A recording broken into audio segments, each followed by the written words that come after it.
Hi friends, నా పేరు Surendra. Welcome back to my channel. Owners versus tenants. So ఇది ఎందుకు పెట్టానో మీ అందరికీ తెలుసు. బిగ్ బాస్ అప్డేట్స్ ఫాలో అయ్యే వాళ్ళకి ఆల్రెడీ తెలిసి ఉంటుంది. ఇప్పుడు కామనర్స్ ఒక జట్టుగా, సెలబ్రిటీస్ ఆల్రెడీ ఈరోజు ఎంట్రీ అవుతారు. ఇంకో జట్టుగా మారబోతుంది బిగ్ బాస్ సీజన్ 9లో. అయితే ఈ రెండు జట్ల మధ్య ఒక డిఫరెన్షియేషన్ చూపించడానికి ఫస్ట్ వీక్ ఏం చేస్తున్నా అంటే, సెలబ్రిటీస్ అందరినీ టెనెంట్స్గా, ఇంతవరకు కామనర్స్లో బాగా ఆడి గెలిచిన కొంతమందిని, ఒక 6-7 వాళ్ళని ఎవరినైతే రిప్రజెంట్ చేస్తారో వాళ్ళని ఓనర్స్గా డివైడ్ చేయబోతున్నారు. 2 హౌస్లు ఉన్నాయి కాబట్టి ఒకరు ఓనర్స్, ఇంకో టెనెంట్స్. ఓకే, ఈ ఓనర్స్ టెనెంట్సే కదా అని చెప్పి అతి చేసి చుక్కలు వాళ్ళకు చూపించాలనుకుంటే ఈ ఓనర్స్కే చుక్కలు కనిపిస్తాయి. ఎందుకు చెప్తున్నాను ఈ మాట ఈ వీడియోలో చెప్తాను. దానికంటే ముందు అప్డేట్స్ అడుగుతున్నారండి. 1 by 1 జరుగుతున్నాయి. ఫస్ట్ తనుజ గౌడ్ ఎంట్రీ అయిపోయింది ఆల్రెడీ. ఆ తర్వాత భరణి శంకర్ గారు వెళ్ళిపోయారు. ఆ తర్వాత ఇమ్మాన్యుల్ ఎంట్రీ అయిపోయింది. ఇంకా అట్లా 1 by 1 జరుగుతూ ఉంది. దాని తర్వాత ఇంకొంచెం ఎంతూ రావడానికి ఏంటంటే, సెలబ్రిటీస్ ఆల్రెడీ ఇప్పుడు రేపు ఈ ప్యాటర్న్ కూడా ఇలానే ఉంటుంది. ఫస్ట్ సెలబ్రిటీస్ని పిలుస్తారు, ఆ తర్వాత కామన్ మ్యాన్లో సెలెక్ట్ అయ్యే 6-7 పిలుస్తారు. ఈ ఎంటైర్ ఎపిసోడ్లో దురదృష్టవంతులు ఎవరంటే, సెలెక్ట్ కాము అని తెలిసి కూడా ఆ 13 మందిలో వాళ్ళు చెప్పిన సూట్ కేసు తీసుకెళ్ళి చివరిదాకా నిలబడి వస్తారు చూసావా, వాళ్ళు పాపం దురదృష్టవంతులు. అంటే చాలా వెయిటింగ్ టైం ఉంటుందండి మనకి. అంటే ఆ షోకి వెళ్ళే వాళ్ళకి అర్థమైద్ది. మనకు చూపించేది చాలా ఇదిగానే ఉంటుంది, కానీ పిలిచారా, వచ్చారా, సెలెక్ట్ కాలేదన్నారు, వెళ్ళిపో అన్నారు అన్నట్టే ఉంటుంది. కానీ అది జరగటానికి వాళ్ళు ఎంతసేపు నిలబెడతారంటే, ఈరోజు ఉదయం నుంచి నిలబెడితే సెలబ్రిటీస్ అంతా అయిపోయి వాళ్ళని పిలిచి ఆ లాస్ట్లో నువ్వు సెలెక్ట్ కాలేదమ్మా అని చెప్పి పంపిస్తారు. ఒక రకంగా టార్చరే అది. ముందే చెప్తే కనీసం వాళ్ళు సర్దుకుంటారు కదా. అలా అని చెప్పి వాళ్ళకి ఏమన్నా ఆడినందుకు ఏమన్నా పైసలు ఏమన్నా వస్తున్నాయా అంటే అది లేదు. ఒక్కొక్కరు వాళ్ళ డబ్బు పెట్టుకొని 1,00,000-2 లక్షలు చిల్లర పెట్టుకొని మంచి బట్టలు కొనుక్కొని చేసుకొని గేమ్కి వచ్చినట్టే. నాకు తెలుసు వీళ్ళల్లో కామనర్స్లో కూడా, అంటే కామనర్స్లో కూడా కొంచెం రిచ్ కామనర్సే ఇప్పుడున్న వాళ్ళు కూడా. ఎందుకు అంటున్నానంటే, ఫస్ట్ ఆఫ్ ఆల్ వీళ్ళకేం శాలరీ బేస్ కాదు. Salary base in the sense remuneration base కాదు. నీ ఇంట్రెస్ట్ ప్రకారం నువ్వు రావాలి. ఆల్రెడీ ఒక జాబ్ చేస్తున్నావు అనుకుందాం, జాబ్ వదిలిపెట్టి రావాలి. ఓకే, లేకపోతే లీవ్ పెట్టి రావాలి ఒకవేళ సెలెక్ట్ అయితే. సో నీకు వచ్చే దాన్ని పక్కన పెట్టి రావాలి. పోనీ నీకు అత్యద్భుతంగా రెమ్యూనరేషన్ వస్తుందంటే రావటంలా, ఓన్లీ ఫేమ్ కోసం. దీనివల్ల వచ్చే ఫేమ్ తోటి బయట ఏదన్నా వండర్స్ క్రియేట్ చేయాలనుకుంటేనే ఇది ప్లాట్ఫామ్ వాళ్ళకి ఉపయోగపడుద్ది, అంతే కదా. లేకపోతే ఇప్పుడు ఒక రకంగా బిగ్ బాస్కి రావటం వల్ల వాళ్ళకి ఖర్చేగా, వాళ్ళ బట్టలకు ఖర్చు, వాళ్ళ వీకెండ్ ఈ సూట్స్ కానీ ఏ చెప్తే వేసుకునే ఖర్చు, వాళ్ళ లాడ్జిలో ఉన్నారు ఆ ఖర్చులు, ప్లస్ రాను పోను వాళ్ళు పిఆర్లను పెట్టుకొని ఎన్ని ఖర్చులే కదా. ఇవన్నీ చెయ్యాలంటే ఒక కామన్ మ్యాన్ అయితే, అసలు యాక్చువల్ కామన్ మ్యాన్ అయితే, నేను ఎవరో నాకు తెలియదురా బాబా, ప్లాట్ఫామ్కి వెళ్తే నాకు ఉపయోగపడిద్దా అంటే వెళ్ళాలి, ఆయనకి ఎంతో కొంత డబ్బులు ఇవ్వాలి, ఆయన దాని ద్వారా ఇది చేసుకుంటే ఆయన వస్తాడు. అసలు ఫస్ట్ ఆఫ్ ఆల్ నీ సర్వైవల్కే భంగం కలిగించే విధంగా ఉంది కదా. అంటే ఇప్పుడు నువ్వు బిగ్ బాస్ షోకి వెళ్ళాలంటే నువ్వు ఉత్త కామన్ మ్యాన్ అయితే సరిపోదు. ఎలా ఉండాలి ఆ కామన్ మ్యాన్ కూడా? ఒక 3-4 నెలలు, ఇప్పుడు అగ్ని పరీక్ష నెల జరిగిందబ్బా, ఆ నెల రోజుల్లో అవ్వాల్సిన ఖర్చు అంతా నువ్వు భరించేటట్టు ఉండాలి. దానితో పాటు నీకేం రాకపోయినా ఒప్పుకోగలగాలి. ఎస్, నాకు ఆ ఫైనాన్షియల్ స్ట్రెంత్ ఉంది, ఎస్ ఐ కెన్, నేను చేయగలను అని.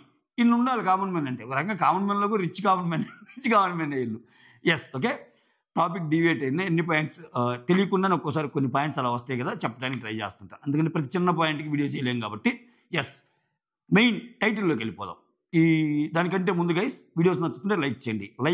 లైక్ అలానే హైప్ కూడా ఇవ్వండి. హైప్ అనే ఆప్షన్ కూడా ఇచ్చాడు కాబట్టి.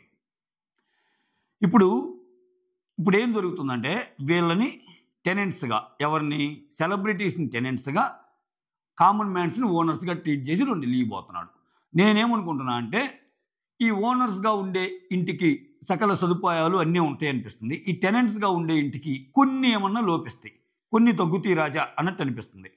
సో దానివల్ల ఏవైతే ఉన్నాయో ఈ సెలబ్రిటీస్ వాళ్ళు కొన్ని అంటే వర్జుకాలు, దాన్ని కరెక్ట్గా ఎలా ఫ్రేమ్ చేయాలంటే సెంటెన్సు, కొన్ని వాళ్ళు కావాలనుకుంటే ఆ ఇంట్లో సదుపాయాలు కానీ ఏమన్నా, సో ఓనర్స్తో మాట్లాడి ఆ ఓనర్స్తో ఏమన్నా వాళ్ళు ఇచ్చే టాస్కులు చేసో లేకపోతే ఇంకోటి చేసి అవి ఏమన్నా గెట్ చేసుకోవాలా అన్నట్టు. టోటల్ హౌస్లోనే 2 హౌస్లు ఉంటాయి. అంటే అదే నేను చెప్తుంది.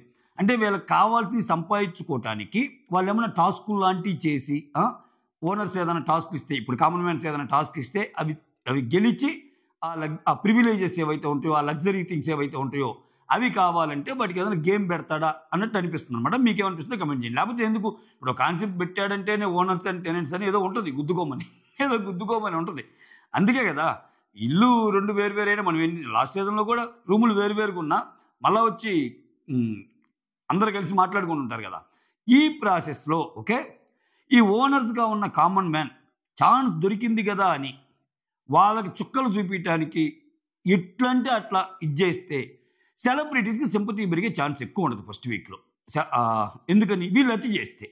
వీళ్ళు అతి వీళ్ళకి కూడా కత్తి మీద సామే. వీళ్ళు ఎంటర్‌టైనింగ్‌గా చేయలేదనుకో, "అరే! మీకు ఇచ్చిన టాస్క్ ఏంది? మీరు చేసింది ఏందిరా బాబు? అసలు వాళ్ళకి ఏమిస్తున్నారు?" అని కూడా అంటారు. కాకపోతే ఒక పరిధి అనేది ఉంటది. ఒక లిమిటేషన్ దాటి ఇప్పుడు ఓనర్స్ అయిన కామన్ మ్యాన్స్ వాళ్ళకేదో పని చెప్పాలబ్బా!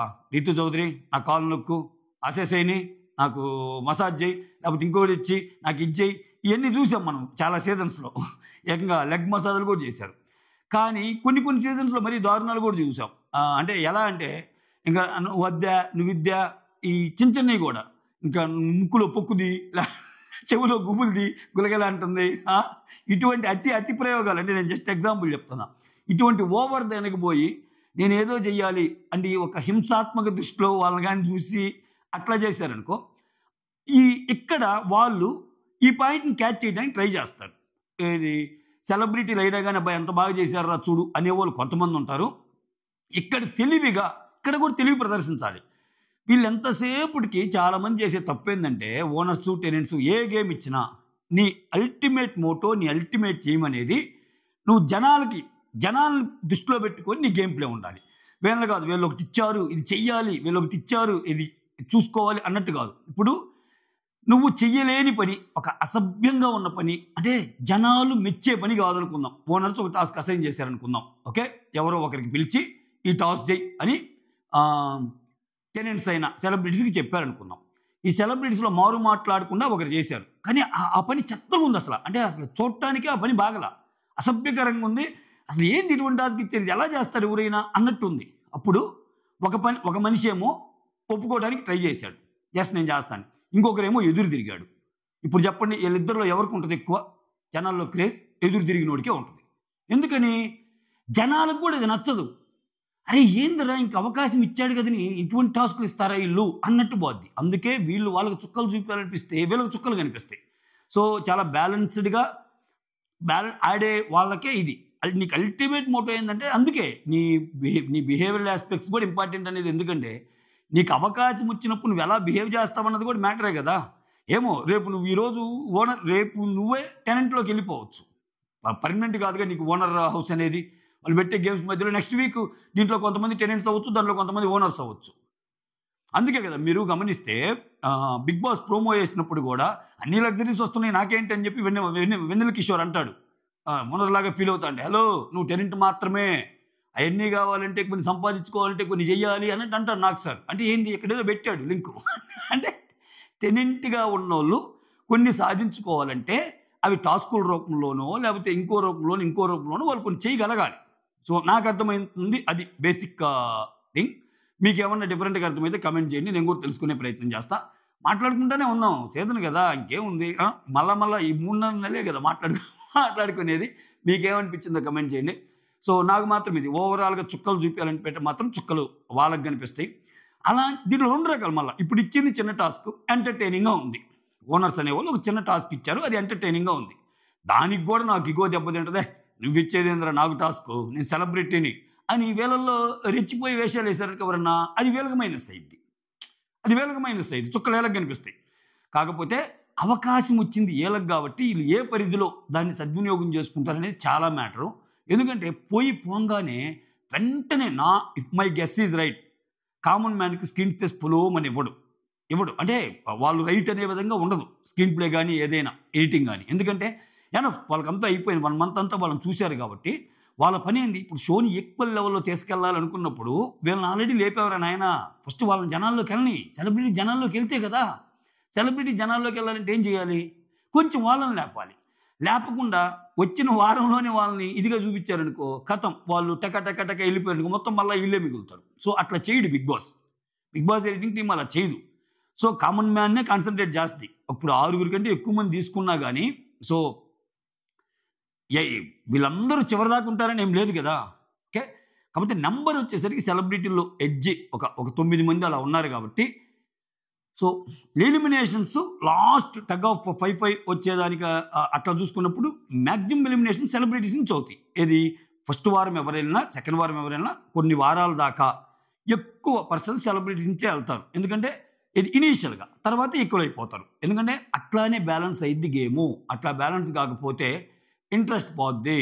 వచ్చిన సెలబ్రిటీస్ అన్ని 1 by 1 మొత్తాన్ని పంపించారనుకో ఇంకీలే మిగులుతారు. అలా అని చెప్పి వచ్చిన కామన్ మ్యాన్స్ అన్ని 1 by 1 నీళ్ళనే పంపించారనుకో అంతగాడికి 1 month షో పెట్టి అగ్ని పరీక్ష అని ఒక కలరింగ్ ఇచ్చి ఇవన్నీ ఎందుకు ఆయన వాళ్ళతో పాటు ఇంకో 6 సెలబ్రిటీస్ని తెచ్చుకుంటే మేము చూడలేకపోయాం అన్నట్టుంటారు. ఓకే, అంటే ఒక వారం ఒకరిని ఎదవలు చేస్తారు, ఇంకో వారం ఇంకొకరిని ఎదవలు చేస్తారు. అదంతా మాయాజాలం. అదంతా మాయాజాలం, ఎడిటర్ మాయాజాలం, బిగ్ బాస్ ఇన్పుట్స్ ఇవన్నీ ఉంటాయి అన్నమాట. ఎలా ఉంటుందంటే మొహమాట పడకుండా ఆడగలిగే కంటెస్టెంట్స్ ఉండాలబ్బా. ఇప్పుడు ఎలా అంటే నువ్వు యాక్చువల్గా ఒకటి అనుకుంటావు, ఓకే, నీకు అక్కడ ఒప్పు తప్పు తెలుసు నీకు, ఎందుకంటే నువ్వు క్లియర్ కట్గా చూసావు. నీకు తప్పు తెలుసు, ఒప్పు తెలుసు. కథన రంగంలోకి వచ్చేస్తావు. నాకు సార్ అక్కడ ఉంటాడు, నువ్వేదో చెప్పడానికి ట్రై చేస్తుంటావు. లేదు సార్ నేను చూశాను, ఇది తప్పు అని చెప్పినప్పుడు నాగార్జున గారి మాటలు కానీ షో యాజమాన్యం యొక్క తీరు కానీ, అంటే షో యాజమాన్యం తీరుని నాకు సార్తో చెప్పించే యాంకరింగ్లో కానీ నీకు ఎగనెస్ట్గా ఉందనుకో, అది ఎలా తప్పు అనిపిస్తుంది అబ్బా నీకు? అది ఎలా తప్పు అనిపిస్తుంది? అది కరెక్ట్. ఆడియన్స్ మీరు చెప్పండి అది కరెక్టే కాదా అన్నప్పుడు వాళ్ళు కూడా ఎస్ సార్ కరెక్ట్ సార్ అంటారు. మీరు చెప్పండి ఎస్ సార్ అంటారు. ఈయన కూడా మారిపోయి ఎస్ సార్ నేను పొరపాటు పడ్డాను, కానీ ఇప్పుడు మీరు చెప్తుంటే నాకు అర్థమవుతుంది సార్, ఎస్ సార్ నాదే తప్పు అంటాడు. అట్లా అనకపోతే ముందుకెళ్ళలేడేమో అని ఒక భయం. ఇన్ని ఉంటాయి మళ్ళా. ఎందుకంటే నువ్వు ఏదన్నా నీ ఆలోచనలు కూడా సప్రెస్ చేసుకోవాల్సిన సిచ్యువేషన్స్ కూడా బిగ్ బాస్లో చాలా ఉంటాయి. ఎందుకంటే మహామహోలోళ్ళే మోకాలు దండేసి నేను తప్పు చేశాను బిగ్ బాస్ అంటారు. అభిజిత్ అంటాడు ఒకసారి. నిజంగా అభిజిత్ తప్పేమి ఉండదు, ఒక గేమ్ ఆడాలనుకుంటాడు బిగ్ బాస్ ఆయనతో. సో వీటన్నిటిని దాటి ఇవన్నీ చేసుకొని ముందుకెళ్ళే ఆ మహావీరులు ఎవరో చూద్దాం. మొత్తానికి చుక్కలు ఎవరికి కనిపిస్తే వీళ్ళిద్దరిలో ఎవరు బాగా ఆడతారని చూద్దాం. బట్ వీళ్ళు రెచ్చిపోయి వాళ్ళకి చుక్కలు చూపించాలనుకుంటే మాత్రం అవకాశం వచ్చింది, కానీ వీళ్ళకి చుక్కలు కనపడటం guarantee. That's all. Thank you so much. Signing off. Me Surendra.